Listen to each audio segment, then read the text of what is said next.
The appearance of Cardinal Pell was supposed to be the high point of the Royal Commission hearings last week, but in fact it was a bit of an anticlimax. Australia's most prestigious prelate did not appear in the full drag, no red hat, no purple robes. Indeed, he dressed rather drably, rather like the defendant he turned out to be in the case.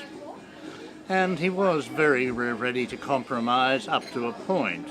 He did apologise to his victim, although he didn't look at him while he was doing it, and he did say that yes, perhaps some of his actions had been just a touch unchristian, but he insisted the Church was entitled to defend itself in the law. And indeed it is. But let's face it, the Church gets very great benefits out of the law already. In civil law, the Church doesn't pay rates or taxes.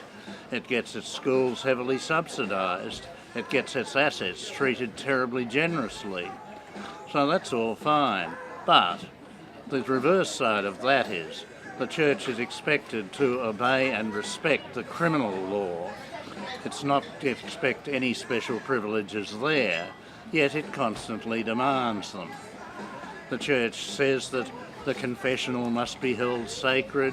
It doesn't feel it should report crime to the police, even when it knows it's occurred. It shelters the criminals by moving them into other places, looking after them and releasing them to commit further crimes. Now, this is not acceptable under the law, and it's not just unchristian, it's a criminal offence. But Pell still seems to think he can serve both God and Mammon. And so it might be worth referring him to one of the authorities he does respect, the Gospel according to St. Matthew. Our reading comes from chapter 18. At the same time came the disciples unto Jesus, saying, Who is the greatest in the kingdom of heaven? And Jesus called a little child unto him, and set him in the midst of them, and said, Verily I say unto you, except that ye be converted, and become as little children, ye shall not enter the kingdom of heaven. Whoever shall therefore humble himself as this little child, that same is greatest in the kingdom of heaven.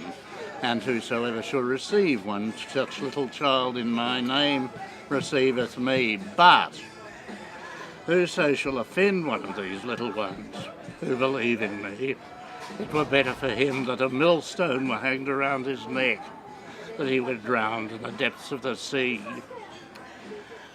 And if thine eye offend thee, pluck it out and cast it from thee. It's better for thee to enter into life with one eye, rather than have two eyes to be cast into the hell of fire. Take heed that ye despise not one of these little ones. For I say unto you, that in heaven their angels do always behold the face of my Father, which is in heaven. Now, presumably Cardinal Pell believes that, and he can hardly deny that he has offended against the little ones, that he has sheltered those who abuse them.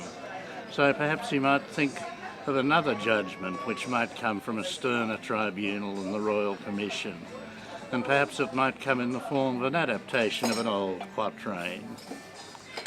I do not love thee, Cardinal Pell, the child molesters burn in hell, and those who shelter them as well. Prepare to sizzle, Cardinal Pell.